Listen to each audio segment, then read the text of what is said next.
But the company has come a long way since then. Not only is it among the best handset makers, but it's also the largest phone maker in the world. Which brings us to Samsung's newest offering, the highly anticipated Galaxy S10. Available for pre-order February 21 and hitting store shelves March 8, the Galaxy S10 will be available in 3 variants, the S10e, S10, and S10 Plus. Each phone packs a long list of impressive features, but as smartphone sales continue to flatten, it will be interesting to see if they will be enough to boost Samsung's sales numbers. Galaxy S10e Galaxy S10 Plus. The S10e is also the smallest of Samsung's new handsets, packing a flat display. That means its panel doesn't have the same kind of curve as the S10 or S10 Plus on its left or right edges. And, aesthetically, it's better for it. The S10, meanwhile, gets a screen, and the S10 Plus gets an enormous panel. Size aside, the S10 series' most distinctive feature is the hole punch style opening in the top right corner of the phone's screens that houses their front cameras. Samsung calls this its Infinity O display, and it's rather eye-catching.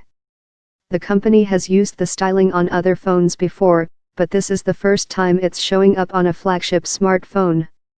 I was only able to demo the handsets for a brief period of time, so I can't say if the look interferes with things like full-screen videos. But I'll be sure to take note during my full review.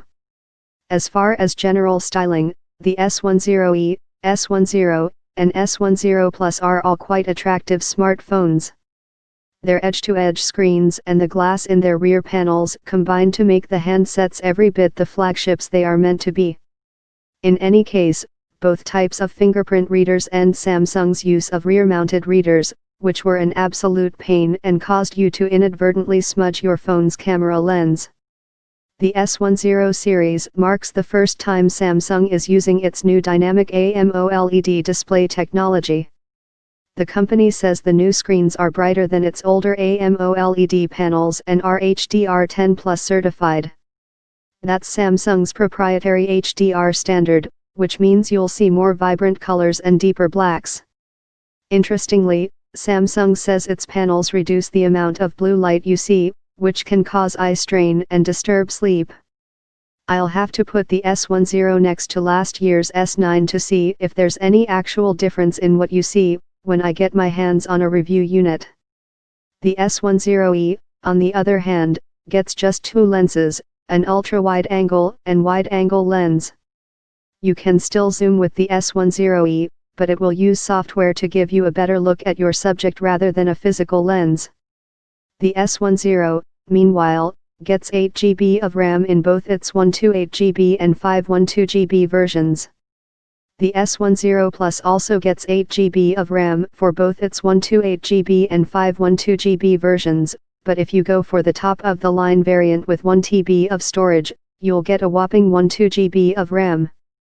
I'm not quite sure who needs that much power, but, hey, why not? The S10e also gets a 3100 mAh battery, while the S10 gets a larger 3400 mAh unit. The S10 Plus, for its part, gets a 4100 mAh power plant. Each of the phones includes wireless charging, and can even be used to charge other devices wirelessly. In a demo, a Samsung rep used the S10 to wireless charge a dead iPhone. Samsung's Galaxy S10 needs to be a hit if the company is going to continue to stand out as a smartphone leader. The company reported slower than usual sales of the S9, and it can't afford a repeat. I'll see if the S10 has what it takes in my upcoming review. Stay tuned. More from Dan. Email Daniel Howley at Dowley@. Follow him on Twitter at Daniel Howley. Follow News Pulse Finance on Facebook, Twitter, Instagram, and